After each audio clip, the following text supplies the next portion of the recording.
Oh, oh, oh, oh, oh, oh. Hello there, ladies and gentlemen, and welcome to Christmas Day Live. That's right, I've managed to grab myself a little window of time here without any family responsibilities and so forth. So, it's time to do a live show. Now, I'm not sure what kind of audience I'm expecting for this thing, with it being Christmas Day and all, and I'm sure a lot of people are currently face deep in a turkey at the moment. But I imagine, well, there are some countries that celebrate Christmas on the 24th mostly and don't have that much going on today.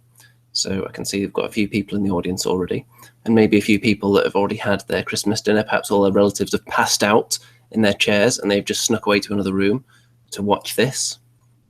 Let's see who we've got. We've got Dreddy, we've got Skeleton Flower, who are both in European countries that celebrate it on the 24th, apparently.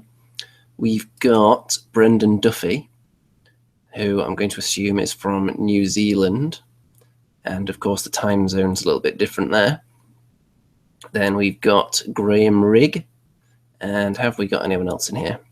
I Don't Know 46 was there as well. I'm assuming all those people are still here and didn't just comment once and leave. 8 viewers. That's not bad, actually.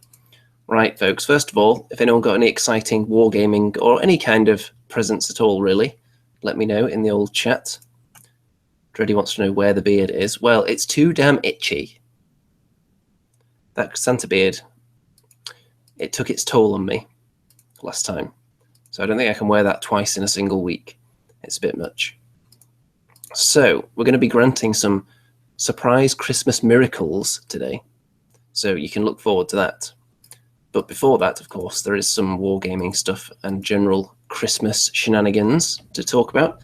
So I've got some of my wonderful presents that I received this year here. I picked out the most interesting ones. Some of them are actually wargaming related. Some of them are somewhat game related and some of them not at all. So I got the Munchkin expansion Unnatural Axe, which will go nicely with the base Munchkin game, apparently. That's one of the few games that I get my family to play. They're actually willing to play it until Cheeks arrives, at least, and then that's taking over big time. Let's see. A couple of people have commented here. Graham Rigg is on the edge of diabetic coma, apparently. That's not a good sign. Actually, another present, which I can stand up and show you right now, is this T-shirt. Check this out. Have a look. There we go. Wafer Thin Mint. Wafer thin indeed. The T-shirt isn't that wafer thin, though. It's quite decent material. So that's lovely. Got some DVDs here, some of which are slightly higher quality than others. I think you'll agree. If anyone's not aware, generally I ask my relatives to give me terrible films on DVD because I like watching really, really bad films. And I'm not sure whether this is, because I've never heard of it, but I'm going to assume it is. It is The Mutilator by Pick, by Axe, by Chainsaw, by. So I'm going to assume that this is on the list of really terrible, gruesome films. Apparently it's a spine-tingling chiller. The harrowing tale of 5 high school students whose dream vacation of a fun-filled holiday at the beach becomes a nightmare when they are stalked by the Mutilator. So I'm going to look forward to that. Now, what else have we got here? Okay. I'm not sure what's going on with this one. A double pack of Clifford and Larger Than Life. They're not the kind of terrible low-budget films I normally like. These are more like terrible family comedies. If anyone's seen either of these, then you'll know exactly what I'm talking about. But when the synopsis of Larger Than Life is a motivational speaker discovers that the inheritance his father left for him is in the form of an elephant, then that should tell you everything you need to know. I have seen Clifford before, and I'm sure it's bad, but I do remember it being fairly entertaining as well. Look at that. He's clearly not a 10-year-old boy, but he is playing the part of one. Let's see what else we've got here. We've got some decent ones now. The Terminator and Aliens Special Edition. Now, one thing that gets me about this Terminator DVD, why on the front does it need to say, from the director of Avatar? I would have thought the Terminator is more highly regarded than Avatar. I know Avatar made a lot of money, But wasn't that just because it was some real big breakthrough in the technology? People don't actually highly regard Avatar, do they? Anyway, Aliens Special Edition. That's going to be fun. I don't know how much of the documentary stuff it's got on there. It's got interviews and everything. I've seen a really, really long documentary on the making of Aliens. I wonder if that's on here. But if you find that on YouTube, that's a really good watch, because they went through some hilarious issues with the creation of this film. Probably my favourite one in the old Alien franchise. Then, now I've never heard of this at all, but someone has got me the Blu-ray of What We Do in the Shadows, which is apparently, the way I'm reading this is that it's kind of a mockumentary of vampires. And it says it's hilarious on the box, with over 2 hours of bonus features as well. So if anyone's seen that, let me know. Skeleton Flower prefers Alien over Aliens, but both are amazing. I can see why some people would prefer Alien. They're different styles. So if you prefer the more horror kind of film rather than action, because Aliens has more of the cheesy one-liners and memorable quotes compared to Alien. Skeleton Flower says What We Do in the Shadows is really good. Dreddy loves Aliens.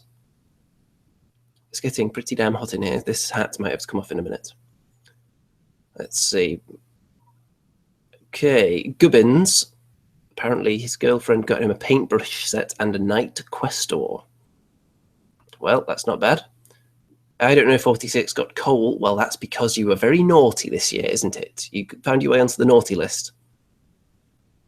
John Brendan Markham says Merry Christmas all. Ho, ho, ho to you too. Brendan Duffy says, is that vampire movie made in New Zealand? Well, let's find out. Let's see if it says anything about that. Can I see the words New and or Zealand anywhere? Oh yeah, there we go. The New Zealand Documentary Board. So apparently yes. Well, I'll look forward to that then. Okay, what else have we got here? We've got some Wargaming related stuff now. The Ophidian Archway. Bum, bum, bum. It's a very, very thin box, this archway. You know what? I'm going to do a live Christmas festive unboxing of this right now to see why it's in such a thin box. If I can open this. There we go.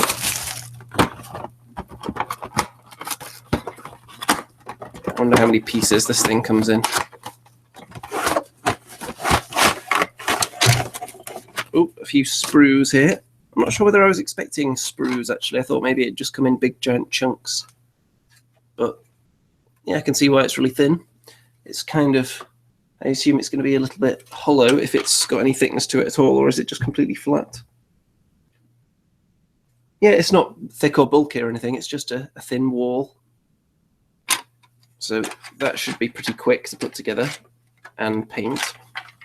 The good thing about this new Citadel scenery is that you can put it together with plastic glue, which is nice. Even though it's the feel of it, it tends to feel kind of like resin compared to their usual plastic.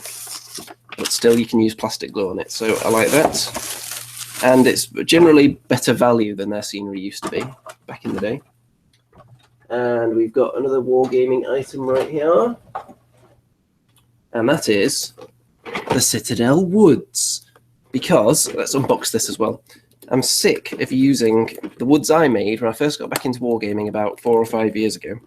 I had all my old classic trees, and I just stuck them to cardboard and then put flock over it. So the issue with that is that you can't pick up the trees again. So when you're moving a unit across it or trying to put troops among it, then you kind of have to move the forest and use a dice to mark where it's supposed to be, which is really, really awkward. Oh, this is a bit of a fancier box, this one. That. Whoop. Okay, what have we got in here? Tree bits. Tree bits. Leaves. More leaves. And right at the bottom we've got the base. So I'll be able to have some nice trees that I can actually remove during play, and it won't hinder the gaming experience at all. So I'm looking forward to that. Only one of them, though, so if any Sylvaneth players want to play against me, you'll have to bring your own, otherwise you're not having any Wildwoods. Okay, I'm running out of places to dump all this stuff now. Let's see, other notable presents. There's nothing physical to show off for this, but on Steam, I did receive a copy of Space Hulk Deathwing. So if anyone plays that, let me know. I'll be interested in checking that out shortly, probably later on today. I'll give that a whirl, as they say, in addition to all the thousands of other games I should be playing at the moment. I think I could tell you right now, actually. I've got a list of all the games on my PC that I own that I haven't finished yet, and it's quite lengthy. It looks like there's about 50 on here. Most of them were picked up in Steam sales for around probably about 75% off on most of them over the last few years, and then I either play 5 minutes of them and get bored, or I just never get round to them. There's some I haven't even attempted at all.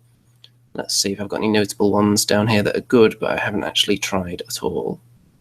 Let's see. Batman Arkham Origins is supposed to be good, but I haven't actually tried 2 minutes of that yet. Let's see. Anything else that jumps out? Nothing particularly awesome. Necrovision Lost Company. I did like the original Necrovision, but I haven't got around to playing the expansion yet. That's way down on the list.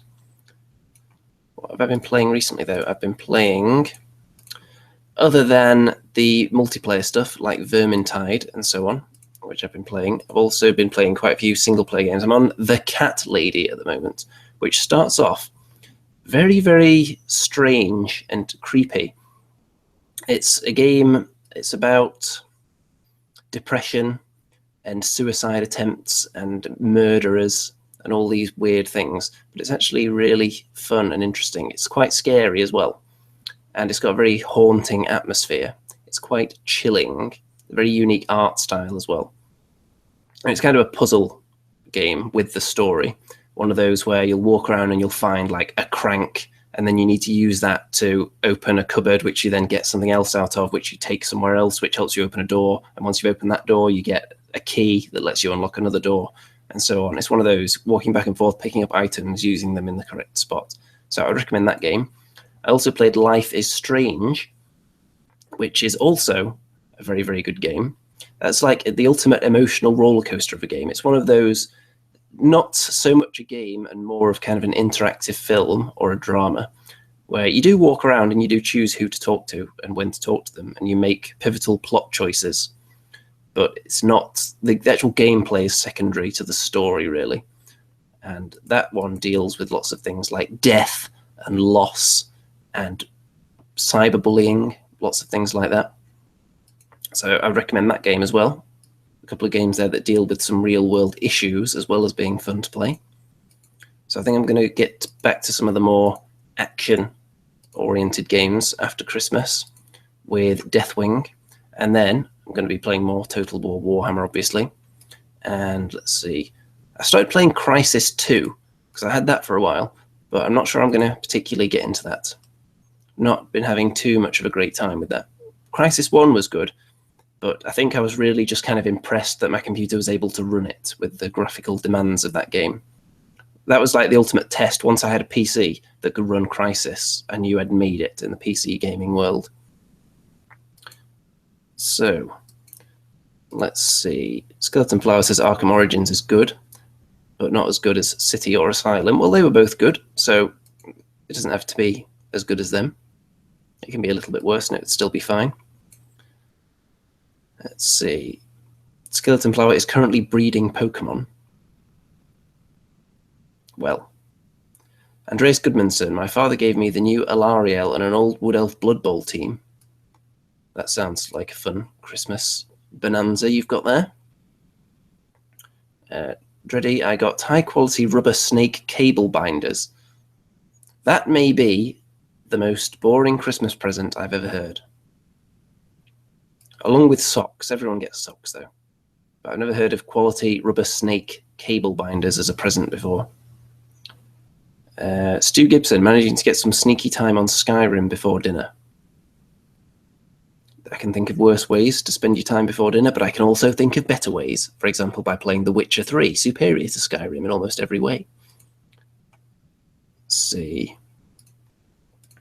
Okay, so I do want to perform some Christmas miracles today, and I want you to help me as well, because as you know, during the festive season, while it's a time of joy and goodwill to all, there are lots of people out there in the world who, for one reason or another, don't necessarily have the best Christmas. Some people just don't have the best lives in general. So, shall we add a little twinkle to the darkness of some people's lives? Because I think I have a way we can do that. So, this is something that takes very little effort at all. So, I would ask people who want to participate in this to open up a new YouTube window, or a new tab, so you don't have to stop watching this. Then, in the search bar, we're going to type in 2 words. We're going to type in vlog, and then we're also going to put in some kind of word that will bring up people who aren't necessarily the most happy or you think might need some support. You know, like depression vlog, anxiety vlog, weight loss vlog, anything like that. So I'm going to put in depression vlog. Okay, now I'm going to scroll down until I find someone with barely any views and barely any subscribers. And that's what I'm going to ask you people to do as well. Let's see. I'm not going to tell you which channel I choose because I don't want one channel to just be bombarded. Let's see. Okay, I'm going to open up 2 here. There's 1. And this one seems to have not many subscribers as well. If the videos are fairly recent, that's good as well. Not that they have to be like this week, but just so the channel's still active. If all the videos are from about 2008, chances are they're not checking the account anymore. So then pick their most recent video. Then we're going to swing on down to the comments and we're going to type in some kind of festive words of encouragement. If you're doing this later, you can actually watch what their video is first if you want to give them some kind of more specific, personalized encouragement. But for the purposes of this, I've just found a couple of channels here, and I'm going to put in something along the lines of Merry Christmas, something like that. Okay, here we go. Typing away. You'll notice a lot of these channels, when you put in specific words, a lot of them tend to be women, I've noticed. And I think that's probably because there's more kind of that stigma attached to men talking about their feelings, especially in a public arena. So here we go.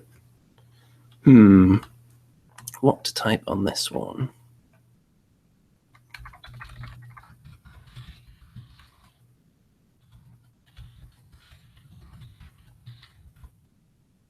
On this depression vlog here, I'm going to type in Merry Christmas, I hope you're doing well.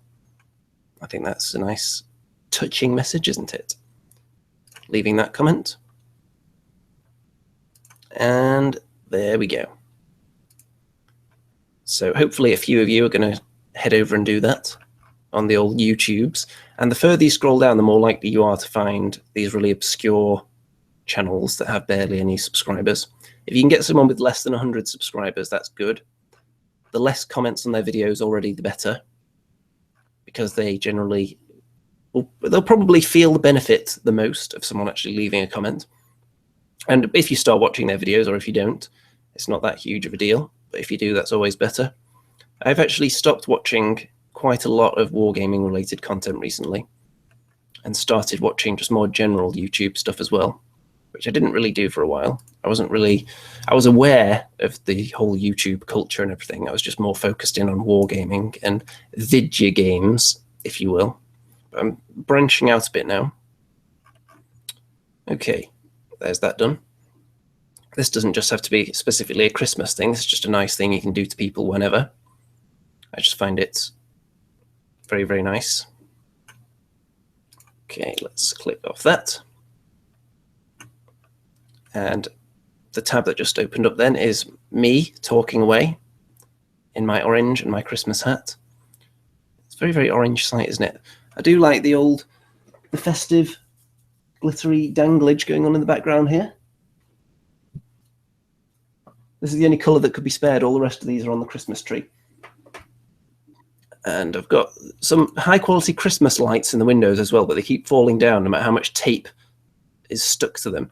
I even tried some really thick kind of industrial strength tape as well, but that didn't help at all. Okay, let's see.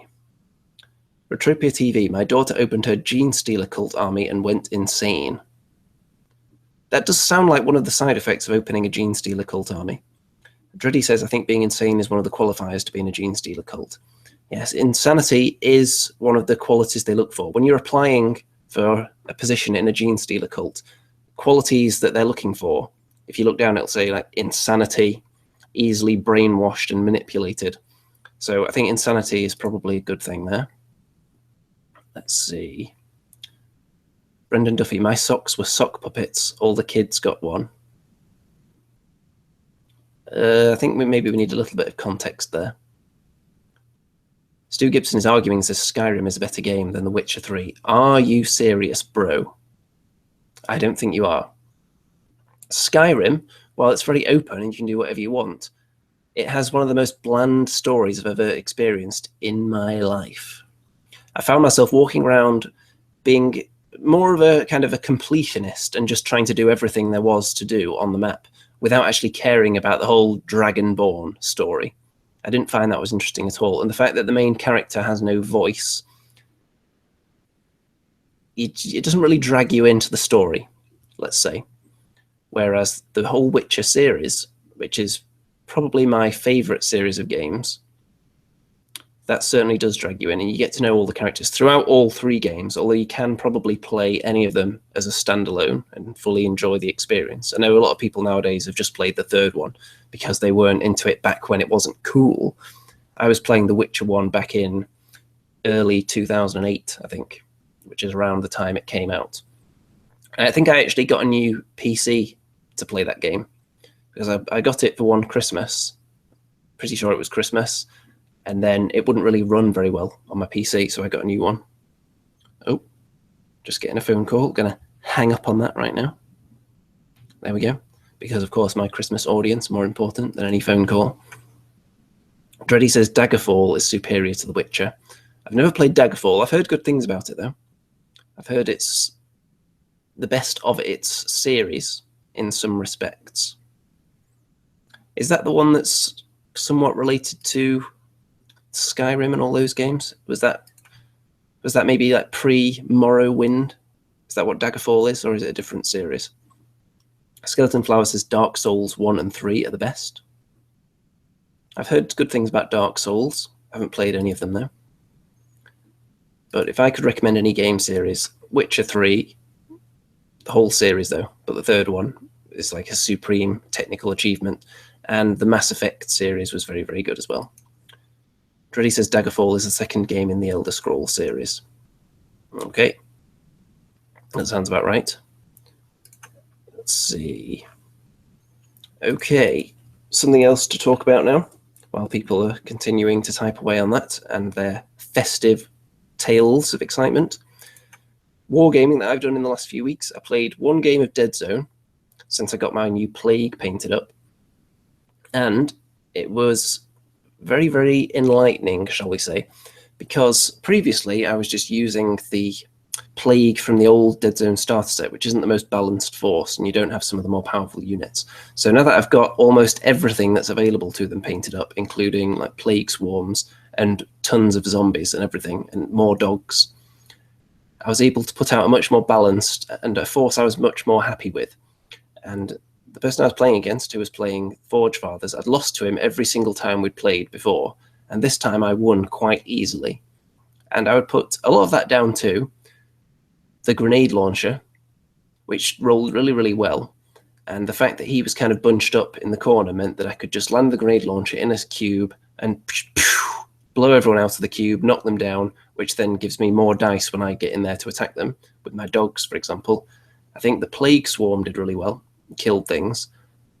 In many, many ways, it seems to be better than the Stage 2, which is what it really competes with at its point value. And having 3 dogs is really nice as well. I don't think my zombies ever actually reached combat because I'd managed to kill everything before then. Also, there was tons of terrain on the table as well, which is handy if you're trying to get into close combat without being gunned down. So I would say if any Dead Zone enthusiasts out there, look out in the future, because I'm probably going to be doing more videos on that, probably some battle reports or just videoing an entire game with that juicy new Plague stuff. Let's see. Skeleton Flower. Chrono Trigger is my favourite game of all time. I've heard good things about that. I don't think I've ever played it, though. Was that a Nintendo game by any chance? Because if it was, that's probably why I didn't play it, because we were always a Sega household up until Nintendo 64. And then we were kind of a Nintendo household up until the Xbox 360, I think. And around that time, I didn't really play too many console games anyway. I moved more towards PC. Retropia says SNES, or Super NES, as Americans seem to call it, rather than the SNES, which is the correct way of saying it here. Dreddy needs to pick up another box of Plague Monks. Yes, you certainly do. The old rat men. Need a sizable force of those. Dreddy also says Undertale is the superior game to all games ever. Well, I haven't played that, so I can't judge. But I'd be surprised if it's the best game ever. You know what? I'm going to have a quick look at the Steam sale right now and tell you what you should be buying. Because there's a lot of games that are really, really cheap right now. Well, the two I've been playing recently that are in the Steam sale, The Cat Lady and Life is Strange, are very, very cheap right now. Life is Strange is definitely very, very good value. I think I got about 13 hours on each playthrough, and it's currently available for, I think it's about £3 or £4. So very, very good. So I would definitely recommend people play that. Let's see what else is on here that's extremely cheap. No matter how cheap it is, never buy a Mass Effect game on Steam, though, because they don't have Mass Effect 3. That's only on EA Origins, and you can't transfer your save file from a Steam version to a non-Steam version. So don't do that. Let's see what else is on here. On the top sellers, there's a few tasty-looking ones. Total War Warhammer is obviously on there, but that's only 25% off. Still probably worth it for that, though. Popular new releases. There's a few. Everything's pretty tasty value at the moment, actually.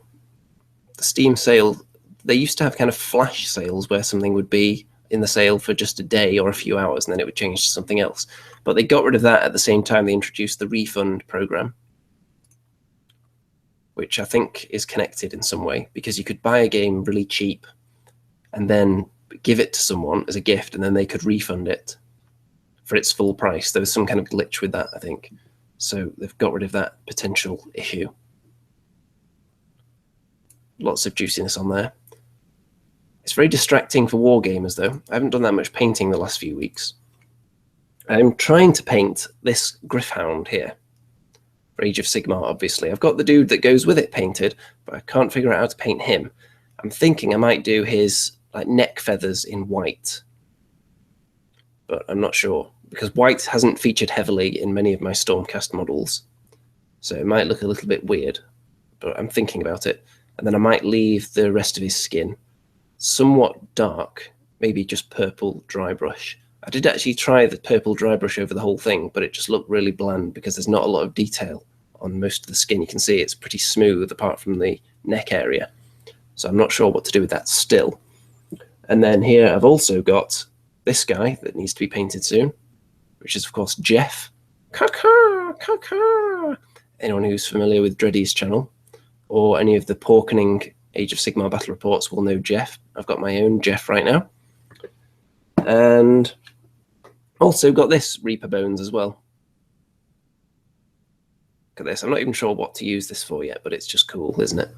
A big giant worm thing with a mouth sticking out. So if anyone can think of anything I should use that for, let me know. And also I've got my own Cecil the Magical Unicorn, which I need to paint as well.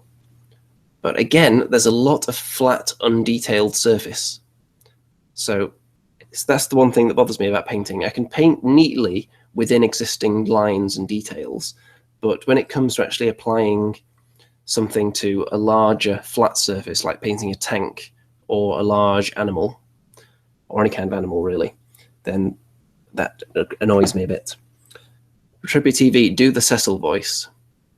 I suppose it is Christmas. Merry Christmas, everyone. Now lean back and accept the rejuvenation of my horn juice. It's gonna get you. Oh yeah. I hope that was all right, Mr. Retropia TV. And I hope you felt the rejuvenating blast of Cecil's horn juice. And you're feeling rejuvenated. Santiago Horse Frail. I always feel like I'm pronouncing your name incorrectly. Use the big worm monster to make the jaw something Varnger monster. For Kings of War, presumably. I'm sure I'll find a use for it somewhere. It's too cool not to use. I'm surrounded by things I should be working on as well. For example, in this box behind me here, I have a full unit of these skeletons, which have the extra armor. So they're going to be, for Kings of War, they'd be Revenants, and if I'm using them in Age of Sigmar, they would be Graveguard. I've got about 30 of those. They're fully assembled. I'm just not feeling like painting them anytime soon, because I painted so much undead infantry that I just completely burned myself out on it. And that was about 3 or 4 years ago, I think. But I still haven't fully recovered from it yet.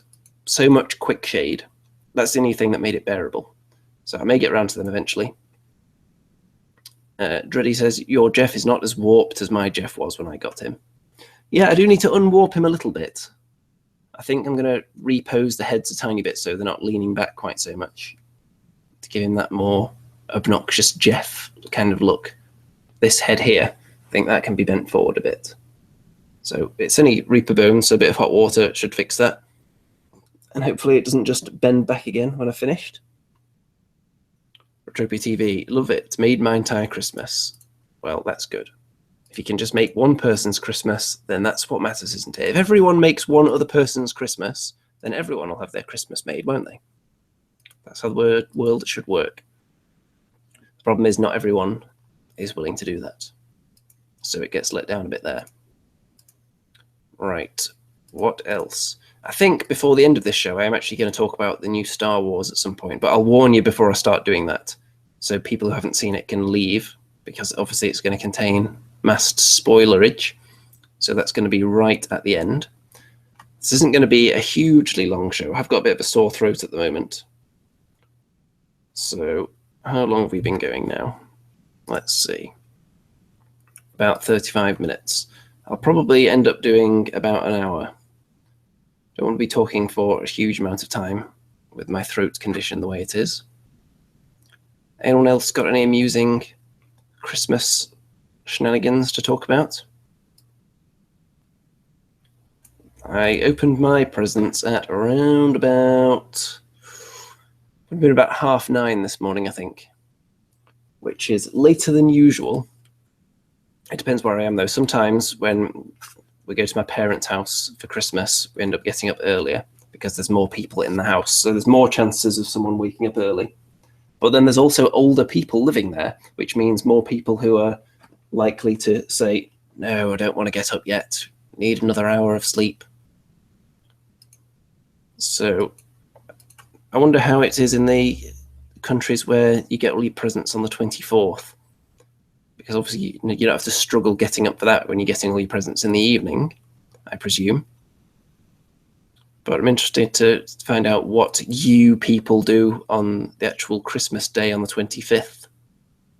Whether you get up to any exciting shenanigans or whether it's just recovery from the night before. Dreddy got an electric heat pillow. You know you're old when people give you something like that. Yes, when you need a hot pillow, then definitely you're getting old. There's the old Wargamer Viking in the chat. Ho, ho, ho to you, Mr. Viking, who just needs to dye his beard white to get the old Santa look, I think. Retropia TV, my girlfriend bought me the entire first series of Transformers and enough Seraphim Sapia to drown a fish. Well, you could drown a fish, but could you drown Crabbington Steel? I know he's more into Agrax Earthshade than Seraphim Sapia, but I think he could probably down multiple bottles of it. Tom or Thom, I'm going to assume it's just Tom Wilson, says Merry Christmas.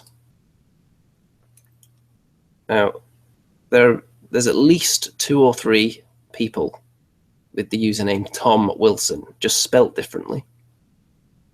So I'm sure some people are going to get them confused at some point. Right. So what have I got planned for the rest of the day? Well, I don't know yet. I might end up watching one of these classic DVDs that I got later on.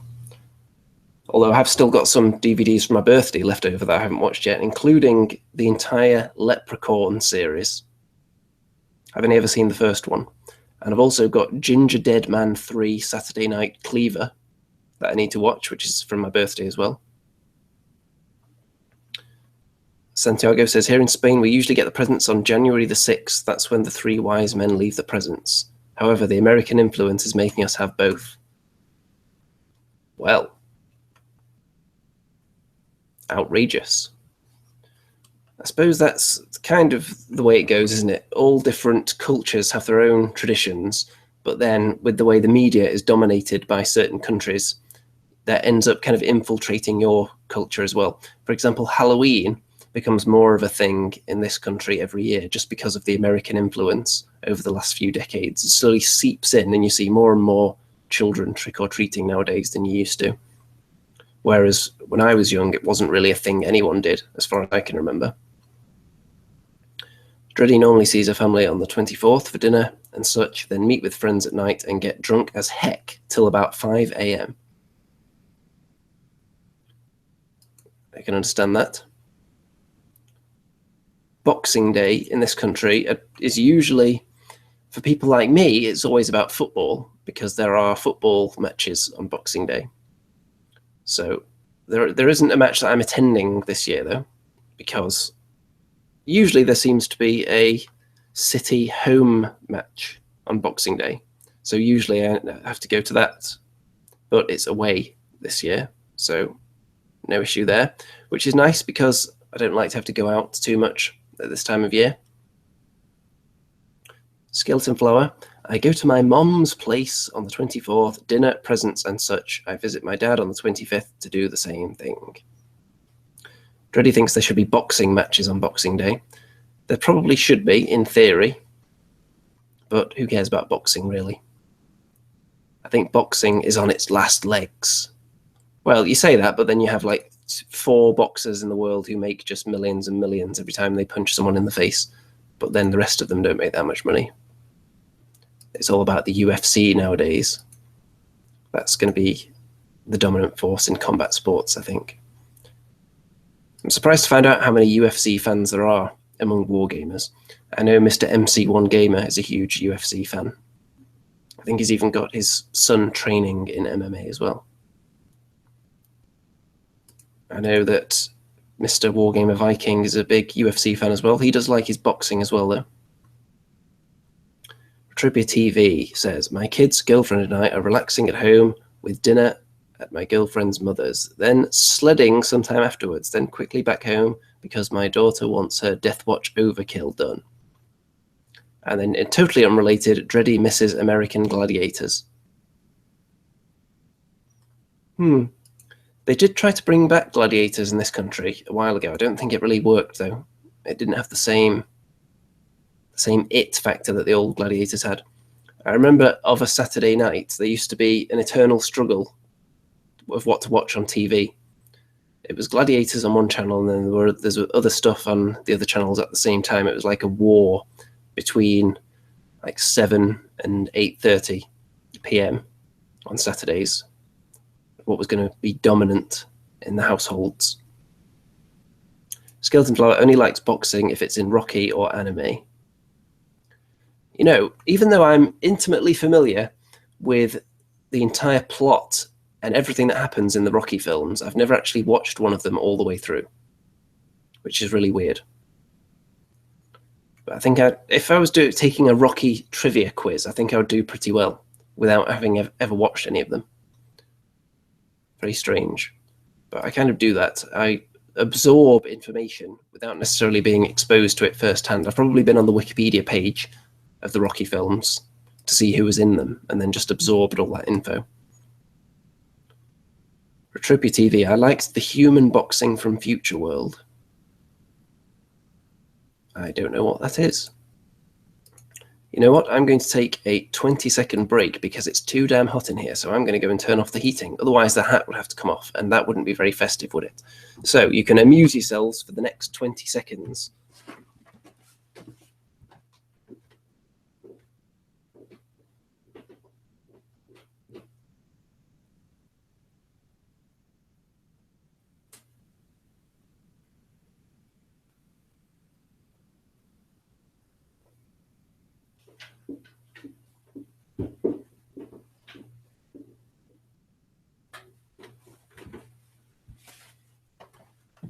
And the orange jacket is off as well. So, yeah, don't need my headphones right now. Yeah, I was struggling putting the headphones on with the hat, and then I realised, actually, there's no one else in this hangout, so why do I even need headphones? So I decided not to bother with them at all. Now, social media has obviously been full of Christmassy things today. I think I'm going to start a topic in the Andy 2D6 Orange Wargaming Facebook group right now called Show Us Your Christmas Presents. So, anyone who has pictures of their Christmas presents, post them in there. I'll pin that post to the top as well. If anyone's not a member of that group, then I'm ready and waiting to accept your request to join right now. Okay, let's see. Andreas Goodmanson says it was 22 seconds. Well, I apologise for those 2 seconds that you were forced to entertain yourselves that you didn't budget for. So whatever you were thinking of doing that takes exactly 20 seconds, you had to stretch it out for another 2, which could have potentially ruined the whole thing. Let's see. Retropia TV. Imagine Rock'em Sock'em robots with human-looking robots. Okay, I'm imagining it. It sounds boring.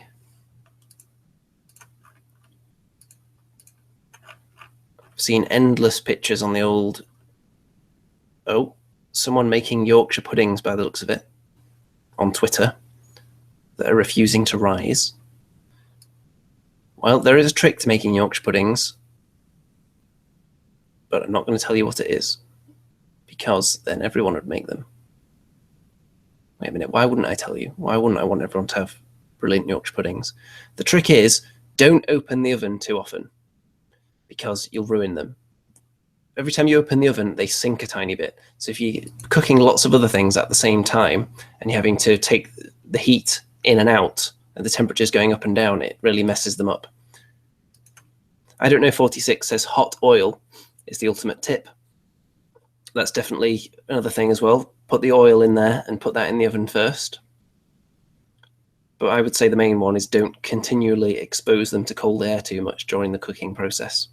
So if you can time it, so you're cooking them at a time that other things aren't going in and out of the oven too much, that's ideal.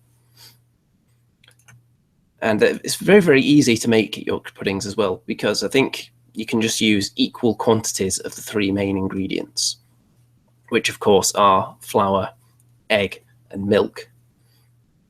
So you can't really go wrong with equal quantities. You don't really have to measure it out too much. You can probably just do it by eye and just say, okay, that's roughly about equal, and they'll still be fine. I'm sure there's someone out there who's got a very scientific approach compared to me, but mine are delish. Dishlicious, perhaps. Andreas Goodmanson says Real Steel. I've heard of that. That's a film, isn't it, with the boxing robots? I haven't actually seen it, but I have heard of it, which is the case with a lot of films. Andreas Goodmanson, need to go have a great Christmas evening. Now, does that mean you need to go and have a great Christmas evening? Or do you need to go and you're telling everyone else to have a great Christmas evening? I'm going to assume it was that, but you needed some punctuation in there. So we'll wish you a very Merry Christmas evening, Mr. Andreas Goodmanson.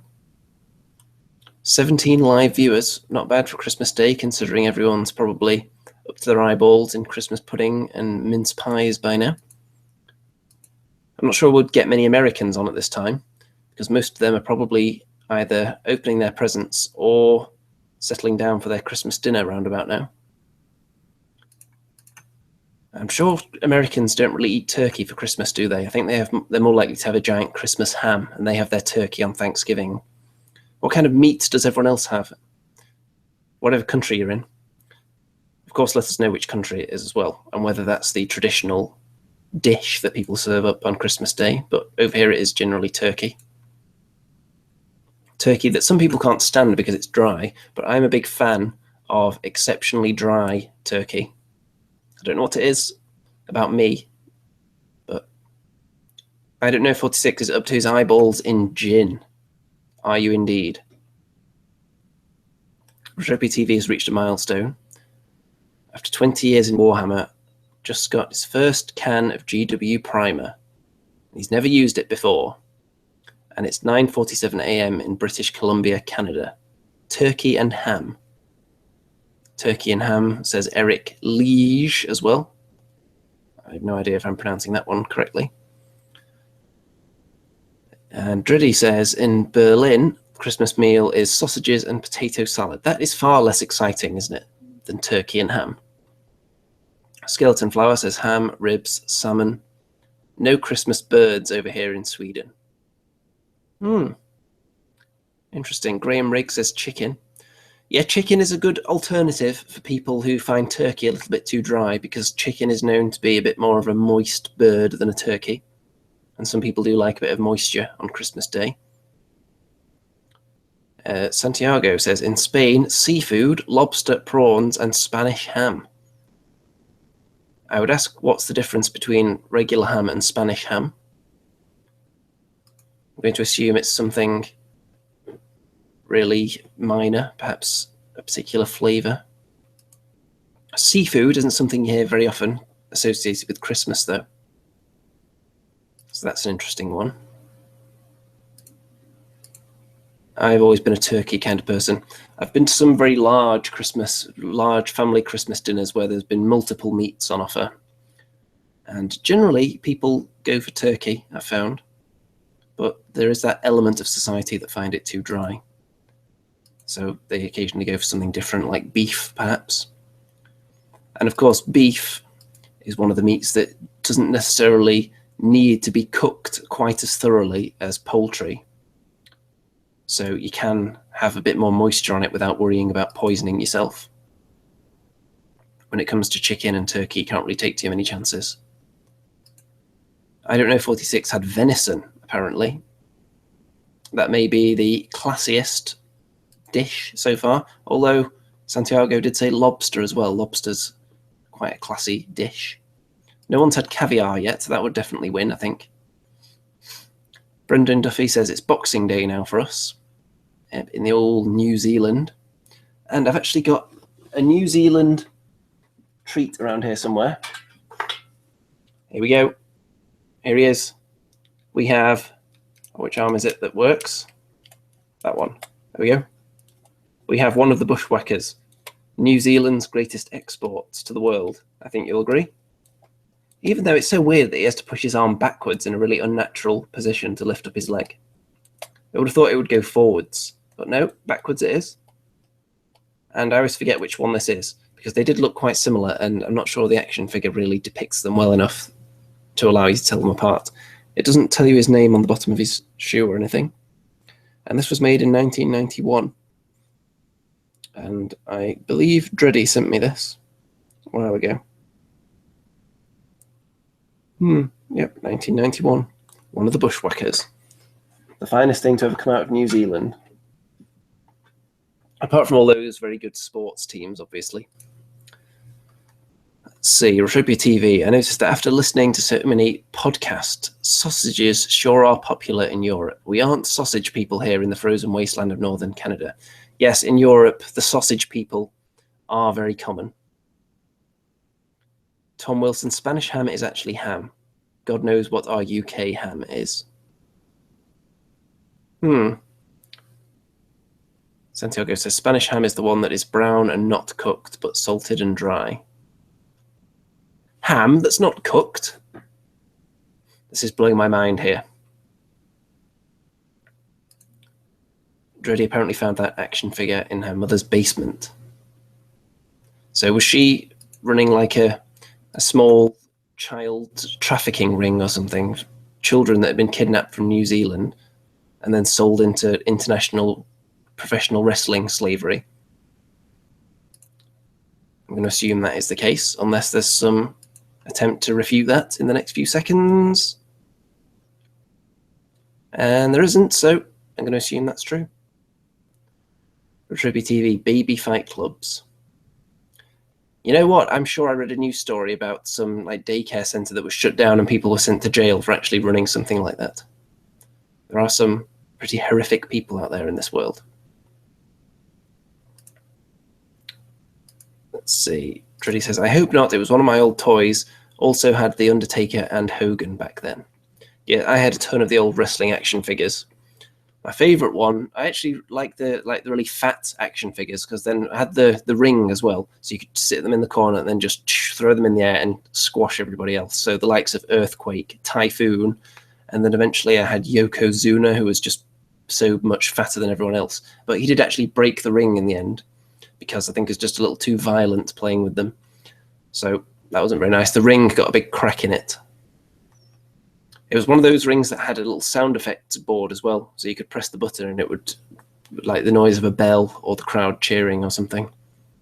I had tons of those toys. I probably shouldn't have sold them all for a very low price back when I was a child. If I still had them now, they'd probably be worth a bit more. Although I'm sure they're worth a ton if you still have them in their packaging. Right. We've got a picture in the Facebook group, which people can go and look at, in the Show Us Your Christmas Presents topic. And this one is Dreadball Extreme and Guild Ball Kickoff. That is quite the sporting double there. From Kim Arner. I haven't played Guild Ball before, but I've heard it's quite tasty. It's quite the contest they've got going now, with Blood Bowl coming out again, Dread Ball, and Guild Ball. I feel like Dread Ball is slipping behind a bit. I haven't heard too much about it at all, but we'll see when the next edition hits. I don't think it's actually come out yet. Tom Wilson, Big Boss Man was my favourite figure. I'll tell you what my favourite one was, actually. It was Frankie the Parrot, who was accompanying Coco Beware. And we used to have these, me and my brother had these big battle royals with the action figures, and the winner was always either Frankie the Parrot or Hacksaw Jim Duggan's trusty 2x4. It was always one of the props that won because we just wanted to be silly. Or the gold chain around the neck of Razor Ramon. Classic. Back when wrestling was good. I haven't actually watched any wrestling for, let's see, how many months? Probably about 8 months now. I got back into watching it in about 2010, but I've gone off it again now. It's just not been entertaining enough for me. Although I have been watching some of TNA wrestling, but pretty much only the final deletion, total non-stop deletion stuff with broken Matt Hardy. So if anyone hasn't seen that, even if you're not a wrestling fan, if you put in the final deletion into YouTube, it'll come up. It's very, very entertaining. It's like wrestling, but filmed like a low-budget horror film, and it's very entertaining. Wasgob used to like The Genius and Mr. Perfect. R.I.P. Mr. Perfect, yep. So many of those old wrestlers are dead now. Big Boss Man, of course, is dead, unfortunately. Mr. Tom Wilson, if you didn't know that. Brendan Duffy used to love WWF. I used to like... They had different actions on the action figures. Some of them had like a punch you could wind back. Some of them would stomp their leg. Some of them had kind of the two arms that you could lift up in the air, and then you could prop up a wrestler on them and then release, and it would like, fling them forwards. I used to like those ones. I think the Undertaker figure was a bit weird because you couldn't actually remove his hat. It wasn't a prop. It was just molded to his head, which I always found a little bit strange. Let's see. Who else was a good one? Anything that had a prop with it, really. Like Big Boss Man or the Mountie had their nightsticks. Props were always fun. Let's see, who else had a prop? I can't remember if I had an action figure of Repo Man or not, but he was one of my favourite wrestlers. Because I found him hilarious. I tended not to like the really big stars. I didn't really like Hulk Hogan at all. I tended to like the kind of bad guy characters that were really funny, I thought. So, like the Mountie, the Model, Rick Martel, the Nasty Boys. I thought they were hilarious. I like the Natural Disasters, Earthquake and Typhoon. They were maybe my favourite tag team. I actually made a wrestling board game once, back in my early game design years when I was a child. And I remember one of the cards you could get, when you landed on a certain square, you would take a card. And one of them was the Nasty Boys pit stop you, lose a turn. And the pit stop, for anyone that doesn't know, these big, fat, sweaty, disgusting guys, that was basically their whole character. One of them would be in the corner and he would lift up his arm, and then the other guy would rub their face in the sweaty armpit. And that was actually a wrestling move. So that was quite hilarious. Tom Wilson says, broken Matt Hardy is wrestling at its finest. It certainly is nowadays. I would encourage everyone to look that up. Wasgob, please kickstart your wrestling game. I'm sure it would violate numerous copyright laws if I were to do it. But I have actually partially written an idea for several wrestling games. I've just never got them beyond the concept stage at the moment. But you never know. I was writing those with another guy who's also a big fan of wrestling, and we put together a lot of ideas for various different wrestling games. One of them was where you would be kind of running a wrestling show, like you're the promoter, and you would have to appease the fans what they're looking for at the moment by using certain wrestlers in certain kind of storylines and so on, by playing cards. And that was an interesting one. The other one was more of actually putting a match together. So it'd be more like a wrestling match in real life, where it's kind of cooperative between the two guys. So you're trying to create the best match possible by, well, I'll have this move and then you'll do that move, which links to it in this way, which means the crowd have this much excitement. There's all kinds of ways of doing wrestling games. It's just picking the best one and executing it properly. Let's see. Its time has come, says Wasgob. Yeah, I would very much like to make a wrestling game at some point. I'm sure I will. Cheeks, by the way, is due to be arriving with people very, very soon. Most people's copies are going to be posted off between now and the new year. So some people should get it before New Year, and some people will get it early in 2017. So very, very soon. So that's going to be very exciting. Brendan Duffy, Cheeks wrestling game. Not sure about that. The only wrestling game that I've seen recently, there's that one that Tabletop something or other. I think it's the Troll Trader company, is it? They made a wrestling game, Rumble Slam or something. I haven't actually looked into that at all. I'm just aware of it because it's had a ton of sponsored posts on Facebook over the last few weeks. I don't know how that works, though. I'm sure it's not as good as mine anyway. Let's have a look. Have we got anything else exciting on the old Facebook? Yes, we have. We've got some more pictures in that topic, so people should be on there looking at those.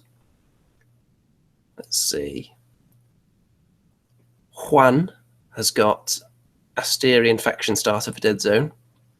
Very nice. Then Jeremy has got a picture of his daughter, I think, with Deathwatch Overkill and Gene Stealer cards, and those Gene Stealer dice as well. Very, very tasty. And then, yes, very exciting picture from Dreddy, which is, of course, those snake cable ties. They're actually more exciting to look at than I anticipated. Maybe it's not the most boring present of all time. I can think of worse. Maybe they're all right. Wasgob got me some of that sweet Blood Bowl action. I haven't played the new Blood Bowl yet, although it's probably the same as the old Blood Bowl, which I still didn't play that much. But I look forward to perhaps sampling that at some point soon. Oh, adding a new member to the Facebook group. We'll find out if they're a real person or a dirty spam machine in a minute. That's always the worry. Although usually the spammers tend to have really elaborate, really long names from some foreign country or other. And then there's always some kind of discrepancy with their profile as well. For example, it'll have a picture of like a bikini model, and then it'll say to send him a friend request. And you'll think, maybe they haven't put that much thought into this. And then all they've ever done is change their profile picture to different bikini models. And then they try and join Facebook groups. And you think, I think you're probably a dirty spammer, aren't you? So I generally don't accept those people. I know a lot of groups do, though, because they infiltrate quite a lot. And some groups just don't have a process where you have to be approved. I've just seen pictures of someone's sandwich on Facebook there. That's not very exciting. That's not in the Facebook group, though. No one would dare post anything that bland in there. Waiting for more pictures. But those snake cable ties are getting a lot of love. They've got 2 likes already on that picture. I'm hoping it's going to be just absolutely bustling, that topic. Someone's typing a comment right now. I wonder if it's another picture. I bet it is. Retropia TV. Yes, managed to get her the Gene Stealer dice and cards. Well, my girlfriend did. She deserves the credit. Those rare dice tend to be quite difficult to get hold of. I've heard a few tales of people ordering them from third parties, like other retailers, and them being told that they're getting 100 in stock, and then when it comes to actually receiving them, they only get 10, so they can't send them out to everyone, so some people have to go without.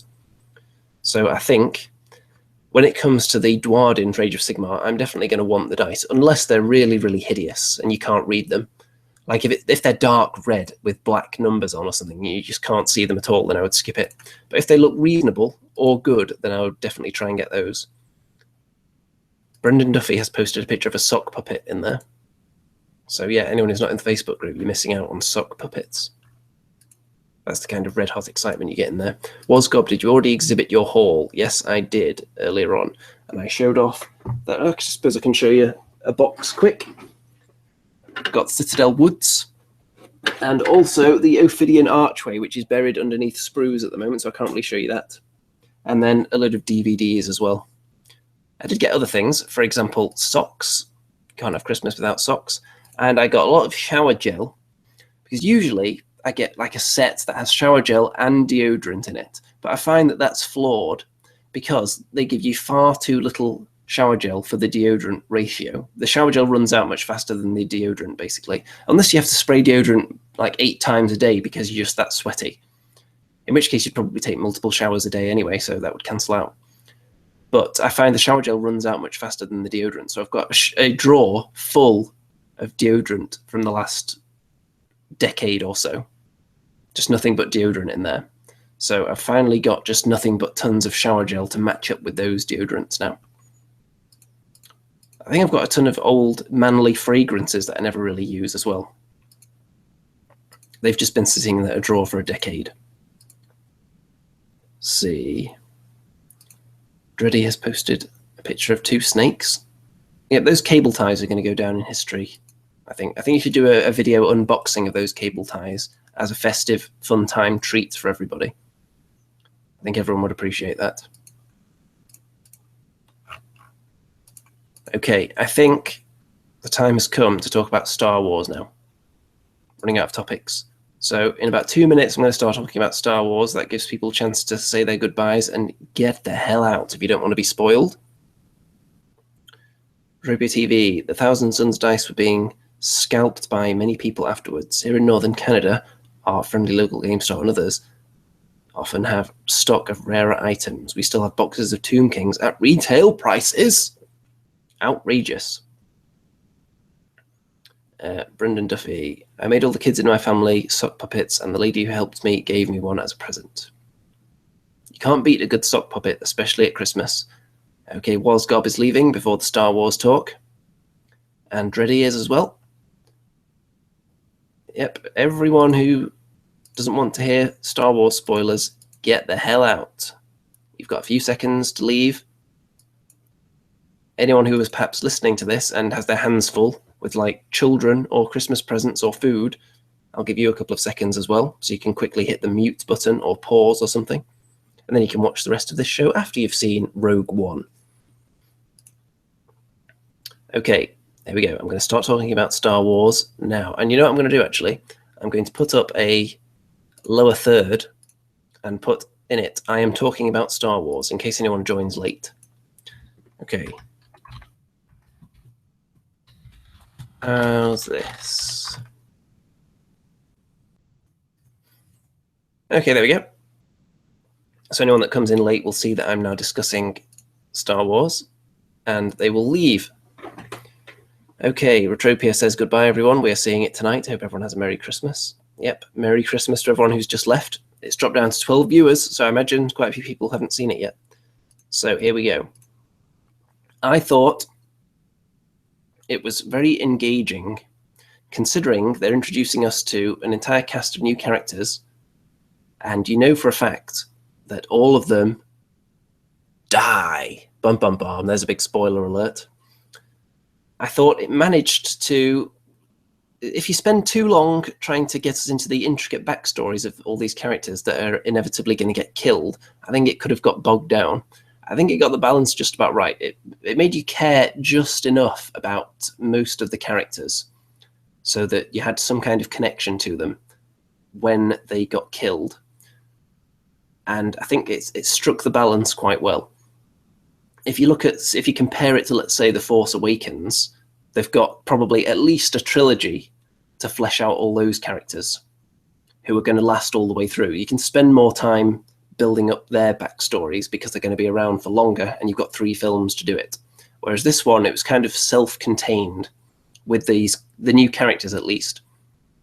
But the most impressive thing for me is the fact that I think it managed to be entertaining on its own and also make A New Hope better, which I didn't think it was going to do. If you look at, for example, the prequel trilogy, they barely stand on their own as entertainment. They have certain elements in them that can stand on their own, but not for the most part. And also, they didn't really add anything to the existing films, I think, apart from maybe giving the Emperor a bit more depth. He was really the only standout thing, the only standout element from the prequel trilogy that really gained anything as a result of them existing, I think.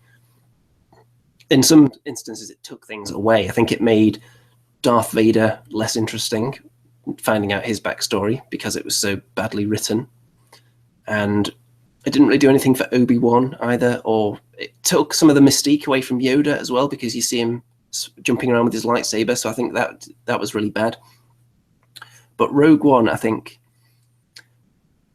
the fact that it ended at just that moment as well, so that you could just line up the films right next to each other and watch them, I think that was a very smooth move and very well done. And it wasn't the fact that they kind of retconned a few things, you could argue that, but I think it was more a case of explaining what hadn't yet been explained rather than completely changing things. They didn't technically change anything. They worked around it cleverly. So you can't say, well, that's totally contradictory. That's not how it worked. I don't know if 46 says, the CG took me out of the story the first time I watched it, but now I'm 3 views in, I look past it. You know, it was totally the opposite for me, because it was probably the best CG humans I've ever seen, ever, in a film, and people are generally agreeing with that. The first time he looks round, you think, wait a minute, is this some kind of stock footage trick? And then if you're looking for it, you'll notice it, because there's certain tiny things like the way mouths move and things that you will notice if you're staring attentively at it. But I was with people, or I was with someone, and I've heard other people talking about it who hadn't seen or weren't familiar with him. They hadn't seen A New Hope yet, or they just didn't remember him from it. And they didn't realize that any of the people in it were CG at all. So it passed the test of people that didn't know he was dead, often weren't aware that he wasn't a real person acting there. So I think that's a good sign, because obviously any big Star Wars fan is going to know that he's dead, so they're going to know it's fake, and they're going to be staring into those pixels. Look at that. Is his mouth moving naturally? No, it can't be real. He's dead. So the fact that you already know, if it was a completely new actor that had been done that way, then I'm not sure people would have noticed, is what I'm saying. I think it was that good. I don't know, 46, did we need to see Princess Leia's face? I don't think we did, but it was there for such a brief second that I don't think that could really take someone out of it particularly. You don't really have time to analyze the effects there. I mean, if you watch it multiple times, if you're able to pause it, I'm sure people will. But it was there for such a tiny period of time that I don't think that's enough to ruin it for anybody. And some thoughts on the ending with Darth Vader was very, very good. The whole, he's like a scary character again after being over-humanized, I would say, in the prequel trilogy. They took it too far. They didn't make him relatable in any way. They just made him a horrible whiner that you shouldn't like. But he didn't make him in any way scary, because in the prequels, you didn't even see him kill all those children, really. So you didn't witness. That was the thing with the prequel trilogy. It was more of a tell, don't show kind of thing. They told you a lot of things had happened and didn't actually show them to you. Like the whole Anakin growing up thing and how he was shaped into that personality. You never really saw any of that. And they just told you that him and Obi-Wan were really good friends, even though you never really witnessed them being friends at any point in the entire trilogy. So that's the issue I had with that. Rogue One, I think, did a good job showing you enough. You didn't need to see the main character growing up, I think, because I think that one scene at the start was important, and then it would have just bogged everything down if you'd seen more. I think in the prequels, they don't have that excuse because they had 3 films to explore. If it was going to be the Darth Vader story, why couldn't it have been a young teenager at some point? You could have cut halfway through, let's say, The Phantom Menace, cut into the future during that film, perhaps, or just showed him as a young boy at the beginning. And they would have had to completely restructure the whole thing, but I think people would say they probably should have done that anyway, considering they're considered quite a disaster. Darth Vader being scary was good. The fact that there wasn't loads of lightsaber battles was good. The kind of Force-sensitive monk character with the staff, some people didn't like him for some reason. Some people have gone a bit over the top saying he was the coolest thing ever. I didn't think he was amazing. I thought they were just... It's typical of that style of film where you have... It's like this ragtag band of misfits that are going to accomplish a mission. Like in war films, for example, where you have a small squad of men. You don't necessarily get the backstory on every single one, and they all have their own unique personality that makes them cool, but they don't have to be that deep. You have a couple of characters that you can relate to, and they have a bit of depth to them, but most of them, they could just be cardboard cutouts, really, because they're going to die, and they just need to provide a little bit of entertainment and interaction along the way. You don't need to know their life story, because they're kind of disposable, I think. If anyone else has any thoughts on this film, drop them in the old chat, and I'll discuss any points that you bring up. Graham Rigg says, the Department for Work and Pensions declare Peter Cushing fit for work. Yes, that is something they would do, actually. They are known for declaring people fit for work, like the day after they died from cancer and things like that. Yeah, they're not the nicest people in the world, are they? Our current government or any of the agencies they run. It's just the way the world's been going lately, sadly. Anyway, back to Star Wars. So, what else? Was there anything I didn't like about it, perhaps? I've heard that some people didn't like the tiny cameos. They thought, oh, well, that's just too convenient, that they just happened to have, like, C-3PO talking for 2 seconds and then he's off camera again, or they just happened to run into that ugly guy with the weird eye from the cantina.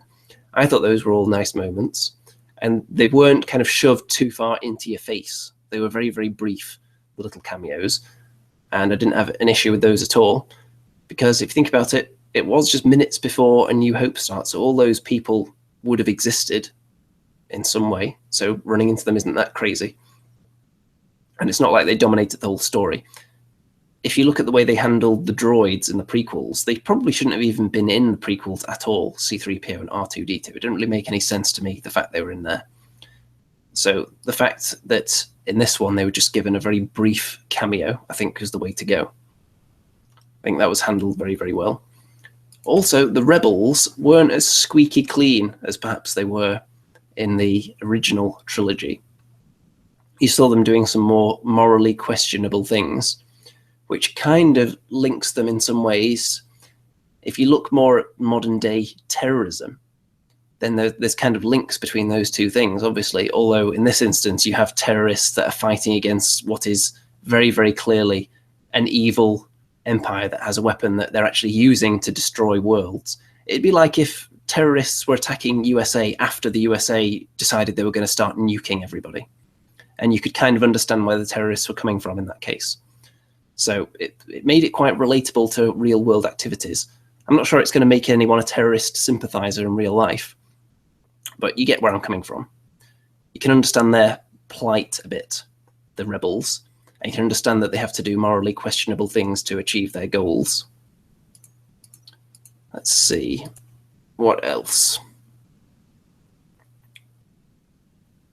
The ending apparently was heavily changed from the original, and apparently there were quite a few things that were in the trailer that didn't end up in the film, specifically parts from the ending, which I'm sure the leaked footage will come out at some point showing us what happened, or what was supposed to happen originally before they decided to change it. I didn't really have any problem with the ending. Everyone was going to get killed. We kind of knew that. You still have the tension with the end, though, which is it's a difficult thing when you're making a film and everyone knows how it ends, but you still manage to create tension in it. So that just shows you how well it was done. If you can make people know how it's going to end, but if you can make them question it in their mind and suspend their disbelief a bit so that they're not sure suddenly, it's kind of similar to professional wrestling, actually. Sometimes you know who's going to win because they would never let this minor person win. But if they can make you believe that this really small-time person has a chance of winning, then they've done their job. If they can sow the seeds of doubt in your mind, then that means they've told a good story. And I think that's what Rogue One managed to do here. You weren't sure. You knew they were going to get the Death Star plans, but they created enough tension and uncertainty among the circumstances surrounding it that I think it was very enjoyable, especially towards the end. I don't know if 46 says, I love that Rebellion has infighting. Yes, that's something we didn't really see in any of the original films. You didn't really see the rebels arguing with each other too much, and that you didn't see splinter factions. And you can also see in the later, technically the earlier films, why the rebels had so few troops all the time, because they had to expend quite a lot on this big assault to get those Death Star plans. And I won't say they depleted themselves, but they took out quite a bit. And then they never had a fleet on that scale again until really the Return of the Jedi, did they? Because in The Empire Strikes Back, they weren't really that set up to fight. They were just hiding. So, yeah, that added in some nice explanation there. Let's see, what else? So, yeah, the screen I watched it on. I watched it on a weekday in the afternoon, and there were only like 8 people in there, which was nice because it wasn't noisy. There weren't people rustling popcorn or anything. But the screen had a bit of a stain on it, which was occasionally distracting when the picture was light. When it was on like a snow or a desert, any kind of background like that, you could see the stain in the middle of the screen. That was a little bit annoying, but it wasn't too bad. What else? The main droid in it, I thought he was quite good. He was obviously the comedy character, but they didn't overplay it. He wasn't like Jar Jar Binks level of I'm going to make poopy jokes every 2 minutes. It was much more clever and subtle than that. And people have compared him to the droid in the Knights of the Old Republic game, and I can definitely see the comparison there. So I thought he was a good character. But again, you can't put too much into these characters that are only going to be around for 2 hours and then they get killed and they're never going to be seen again. And you know they're never going to be seen again because they don't feature in the original trilogy. If this film does really well, and by all accounts it is doing well, I wonder if they'd be tempted to make more films connecting the original trilogy, like one between A New Hope and The Empire Strikes Back, and one between The Empire Strikes Back and Return of the Jedi. It depends what's supposed to have happened during that period, I suppose. Because between episode 4 and 5, then I don't think a huge amount of stuff was supposed to have happened. I think you can connect it pretty well, can't you? They destroyed the Death Star, and then they knew the Empire were going to send everything after them, so they hid on the snow planet. Is that pretty much how it went, or is there supposed to be something going on in there? And then between 5 and 6, I think a bit of time had passed there, but I'm not sure whether anything significant actually happened during that period that would warrant a film. I'm sure at some point they'll be tempted to do one between episode 6 and 7 to show us what happened, like in the fall of, not like the evil fall of Luke Skywalker, but the fall of him going off into hiding and his apprentice turning evil and so on. I'm sure they'd be tempted to tell that story as well, and they've definitely left it open to that. But we're 2 films into the old Star Wars marathon that we're going to get for the next couple of decades, no doubt. And I don't think there's any signs that it's going to be terrible yet. I've found them very enjoyable so far. And if they can keep up this quality, then it'll be very nice. I'm sure there'll be a couple of lame, really terrible films in there at some point, because that's just inevitable, isn't it? I'm sure the current influx of superhero films we've had over the last decade, there've been 1 or 2 awful ones in there. So hopefully they can keep the standard relatively high. Santiago says there's a Han Solo Star Wars story due in 2 years. It will take place before Rogue One and after Episode 3. Yeah, there's quite a big period of time there for them to explore. Still, since Rogue One was just before Episode 4, there's a huge time elapsed there that they can fill out big time. And I really want them to just completely remake Episodes 1, 2, and 3 and tell a completely different story. But that's just me, because I thought they were pretty terrible. Episode 1 had a few exciting moments in it because it was new Star Wars and they had new crazy technology that they could do pod racing and all that stuff with. But overall, the story should have been very, very different. And Episode 2 was just horrendous in every respect, I think. And then Episode 3, people say, oh, it's extra gritty and it's dark Star Wars, and this is what the others should have been. But I still didn't like that one at all. That one didn't grab me either. I would have just told a totally different story with the whole prequel trilogy, to be honest. And hopefully one day we can just erase those from the history books and remake them, now that Disney are in charge of everything. Right, I think I'm going to drop it there, because it's been going for about 1 hour and 25 minutes now, and I have got a bit of a sore throat. So I only aimed to go about 1 hour. But we've gone on a bit longer than that. So I'll just have a quick look at the old Facebook, see if anything hilarious has popped up in there. Any more exciting pictures? I would encourage everyone, of course, to join the Facebook group and look at the wonderful picture of those snake cable ties and maybe turn them into an internet meme. That would be fun. The most exciting Christmas present of all time, undisputed. So hopefully everyone is going to engage in that Christmas miracle that I suggested earlier on. And if you missed that part of the show, then you can just go back and have a look. I think that's something everyone can do. It only takes a couple of minutes of your time. And with that, I think it's time to say ho, ho, ho, Merry Christmas to all, and ta-ta until next time.